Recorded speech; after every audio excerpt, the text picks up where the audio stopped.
kuti ndikwazise vana baba nana mai, vakomana nevasikana. Tasanganiswa zvakare pazuva ranhasi nemangwanani ano tisangane pashoko raMwari. Ndinokugamuchirai imi mose kumativi mana enyika, tichifara kuti zuva ranhasi tiri kugoverana shoko raMwari. Tisangane paizwi raMwari. Tisati tapinda mukuverenga shoko raMwari, regai tikotamise uso hwedu tinamate. Kuna Mwari wamasimba ose, tinokutendai kuti Jehovha munotaura nesu kuburikidza navaranda vamakatuma neivhangeri yenyu. Ndamirawo pano mangwanani ano kuti musangane nevana venyu paizwi renyu. Takumbira kuzarurira, takumbira kuzodza. Taurai neumwe nemumwe, nzeve ichanzwa shoko renyu Mwari. Vasangane nezwi renyu pazuva ranhasi, kubata kwenyu kuonekwe mukati meupenyu hwomwe nemumwe. Ropafadzai Mwari wamasimba ose. Tinokutendai Baba nekuti makatendeka, mazviita Mambo Jesu, muri Mwari vedu naIshe vedu. Tinopa mbiri yose kwamuri nekusarira nguva ino kwamuri, muzita raJesu, amen. Tinotenda Mwari. Nhasi uno ndoda kutaura pamusoro wenyaya wandati ndomufadza sei Mwari uyu. Ndomufadza sei Mwari uyu. Mwari vedu vakanaka, Mwari vedu vakatendeka. Jehovha ndiMwari venyasha zhinji. Toda kuti titarise mushoko raMwari kubva kuna bhuku ravaHebheru pachapter 11, totarisa verse 6 chete. Toda kungoverenga vhesi imwe chete iyoyo. Inoti iyo pavhesi 6, kana kusina kutenda hazvibviri kumufadza, nokuti anouya kuna Mwari anofanira kutenda kuti iye aripo, uye kuti anopa vanomutsvaka mubayiro wavo. Ameni. Ishe varopafadze kuverenga kwezwi ravo. Ndo pari kubva musoro wenyaya watiri kuti ndomufadza sei Mwari uyu. Vadikani, tiri kurarama munyika ine vanhu vakawanda, vanhu vari kuvimba nezvakasiyana siyana zvenyika ino. Asi pakupedzesera tinoda kudzokera kuna Mwari. Mubvunzo wangu woti, Mwari wacho unomufadza sei?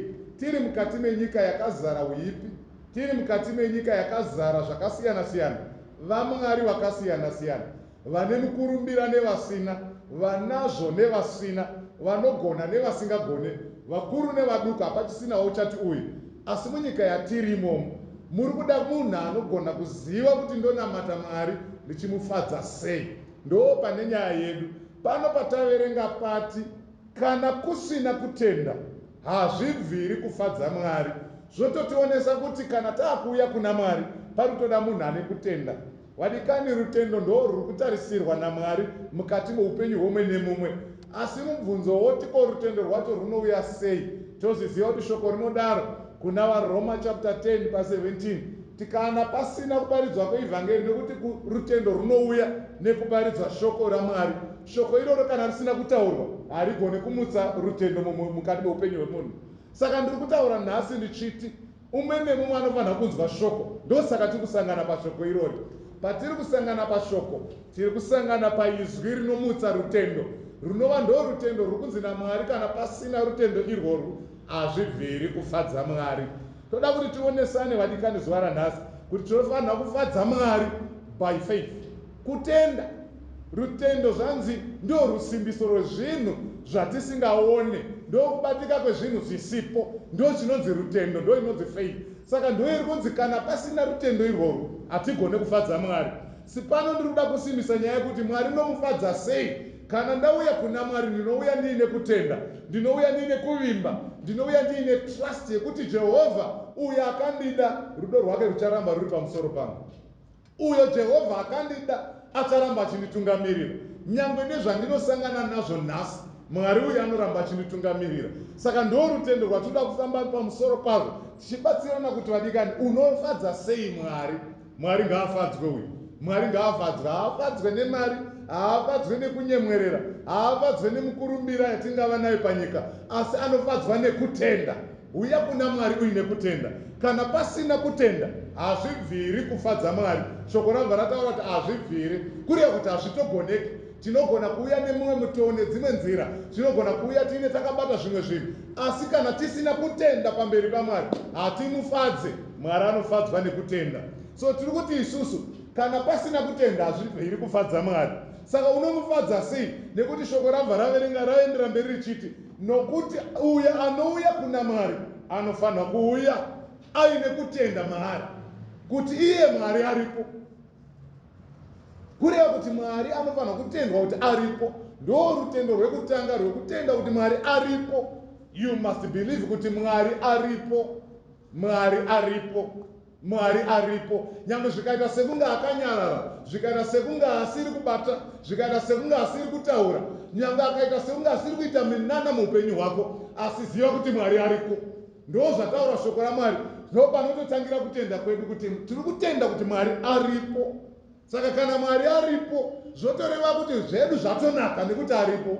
Iye Mwari ari kunzi aripo ndiye akangorayira nezwi rake kudenga akasika zvinhu zvikavapo. Izwi rake rakamisikidza makomo, izwi rake rakamisikidza nyenyedzi, izwi rake rakamisikidza zvose zvaunoona panyika pano. Akangotaura nezwi rake zvikavapo. Kureva kuti ndiye Mwari wauri kutenda kuti aripo. Iye Mwari anoti pasina nzira panova nenzira. Iye Mwari anoti nyangwe ruoko rwakaunyana runotwasanuka. Iye Mwari anoti kana abata chirwere chinotiza. Ndiye watiri kuti Mwari aripo. Ukangozviziva kuti Mwari akadari ndiye aripo panyika, zvinhu zvako zvatonaka. Haunetseki nezvizhinji nekuti iye Mwari aripo. Ukangoziva kuti aripo chete. Pachirungu inoti you believe that he is. Kureva kuti he exists. Anorarama. Aripo Mwari. Vadikani ndoda kukusvitsai pana Mwari aripo. Ndiye watiri kuti toda kumufadza. Tomufadza sei? Izwi rabvunza. Tomufadza sei? Iye Mwari uyu tinomufadza nekutenda kuti Mwari muripo. Nyangwe ndikarwara nhasi ndinoziva kuti muripo. Nyangwe ndikatukwa nhasi ndoziva kuti Mwari muripo. Nyangwe ndikasiyiwa nehama neshamwari ndasara ndiri ndega ndoziva kuti Mwari muripo. Nyangwe ndikashaya mari mukati mehomwe yangu asi ndoziva kuti Mwari muripo. Nyangwe vanhu vakati ko nguva yawakabvira nekunamata, chandinoziva mumwoyo ndechekuti Mwari aripo. Handizungunutswe parutendo irworwo. Vanhu vakadaro ndo vari kutsvagiwa naMwari, vanomira vari pakutenda kuti ndinoziva kuti Mwari varipo.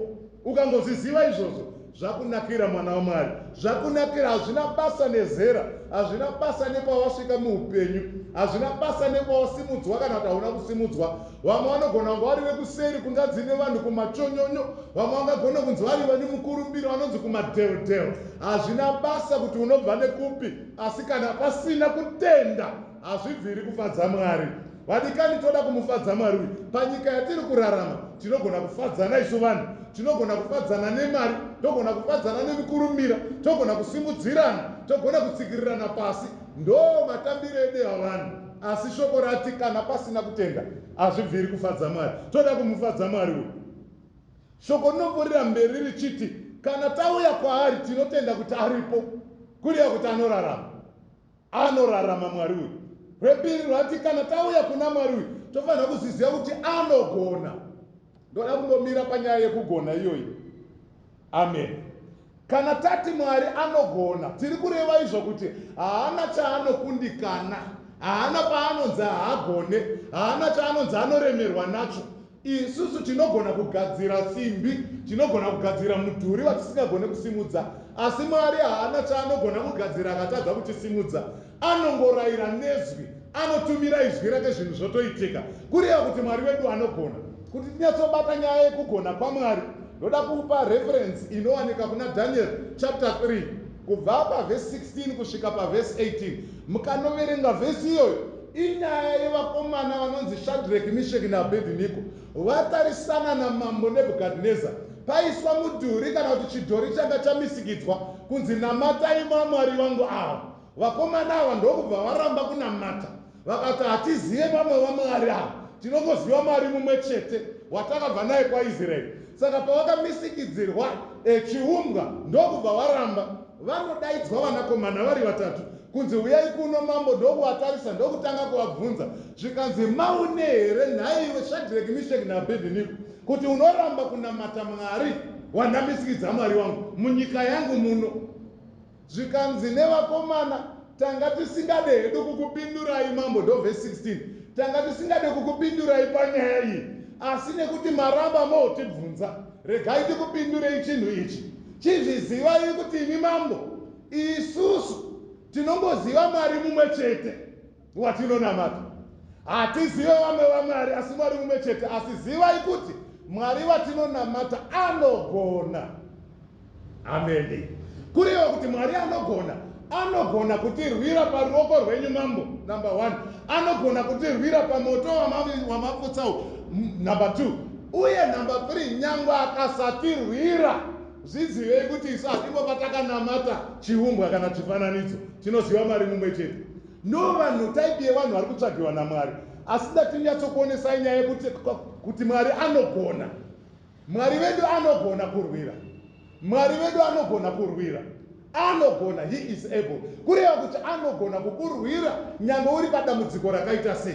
Handisai ndaziva hangu kuti pamwe rako dambudziko rinogona kusangana nerevakomana vatatu ava, Shadrach, Meshach naAbednego, semaziviro atinoita indinofarira echiHebheru, Hanania, Mishael naAzaria. Vari vatatu ivavo vanomira vachiti tina Mwari watinoziva, tina Mwari watinonamata. Ichi chidhori chamisikidzwa pano hachisi chipenyu, uye haasi Mwari kwatiri. Tina Mwari vedu watinoziva. Ndo ari kutsvagiwa vanhu vakadaro. Bhaibheri rinotionesa richiti varamba kunamata kana kupfugamira Mwari waNebhukadhineza. Bhaibheri rinoti Nebhukadhineza akarayira vanhu kuti endai munovedzera moto, ndobva wawedzerwa zvakapetwa kanomwe 7 times. Ende zviri kuti 7 times kureva kuti waive mapisire kuti nyangwe anoswedera pedyo anotsvanawo moto. But ivo varamba vakamira parutendo rwavo naMwari vavo. Bhaibheri rinoti vakanobatwa ndokubva vanokandwa mumoto. Pavari kunokandwa vakanovakanda ndo vakatsva vakafa. Matambanga akavasunga akatsva ndobva zvaparara. Asi ivo vatatu vakakandwa havana kufa, ndokuramba vari vapenyu. Nekuti vavimba naMwari, vatenda muna Mwari vavo, kureva kuti Mwari avagonera pahondo.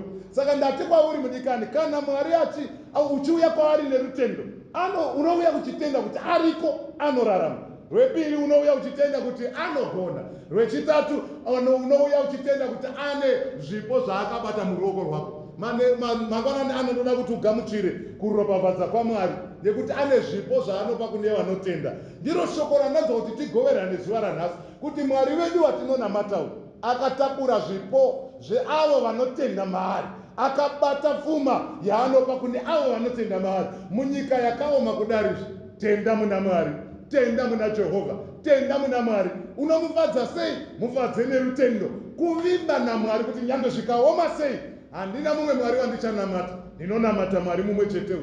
Kana ari yeMwari wauri kunamata wakadaro, mudikani, ziva kuti rutendo rwako haruna kurasika. Ramba wakamira parutendo irworwo. Ndinoramba ndichikurudzira mumwe munhu, pinda mushoko raMwari, chanzwa rutendo rwako ruchisimbudzwa. Pinda pakugoverana shoko raMwari, chanzwa rutendo rwako ruchikura. Pari kukura rutendo rwako, uri kuwedzera nguva yako yekugamuchira makomborero anobva kuna Mwari, nekuti anopa marewards, anopa zvipo, anopa pfuma, anopa makomborero kune avo vanotenda kwaari. Vanouya vachimutsvaga nemwoyo, uchasangana naye. Zuva ranhasi ngauve munamato wako, uti Mwari noda kukufadzai pakurarama kwangu. Zuva rimwe narimwe randinorarama, ndoda kukufadzai Mwari, ndoda kurarama nemi, ndoda kutenda Mwari wamasimba ose. Nenguva yatawana kuti tigoverane shoko raMwari zuva ranhasi, regai nditore mukana uno sezvandai panhonge ndataura. Ini zita rangu ndinonzi Pastor Prosper Charukwa weAFM in Zimbabwe. Ndoda kutenda Mwari kuti tawana nguva yekugoverana shoko raMwari, asi panguva ino ndaikumbira tikotamise uso hwedu tisvike patinonamata Mwari. Vatiitire zvakanaka paizwi raMwari, iwe ukomborehwe pauri kugamuchira kunamata iwoyu. Iti Mwari, sanganaiwo nemi muupenyu hwangu, tinamate kuna Mwari wamasimba ose. Tinokutendai Jehovha, makatendeka, muri Mwari wenyasha zhinji, mataura mukati meupenyu hwedu nekuda kweshoko renyu Mwari, kuti kana pasina kutenda hazvibviri kufadza Mwari. Tinouya Baba tichiti tinouya nemwoyo, tanzwa shoko renyu kuti tikufadzei, tikushumirei, tikunamatei, tiite zvamunoda munyika ino izere uipi. Tinorarama sei? Izwi renyu ndo rinotitungamirira, ndo izwi renyu rinomutsa rutendo matiri. Naizvozvo tichavimba nemi nyangwe zvikaoma nemuto upi, tinovimba nemi Jehovha nekuti makatendeka. Baba, ndoda kuropafadza umwe nemumwe anonzwa shoko iri Mwari, aitirwe zvakanaka, asimbiswe. Nyika yokwedu Baba iropafadzwe nemi, nekuti ndimi muridzi wayo, ndimi mutungamiriri wayo. Komborerai nzeve imwe neimwe yanzwa shoko renyu, vaitirwe zvakanaka mukati mekurarama. Muzita raBaba, reMwanakomana neremweya Mutsvene.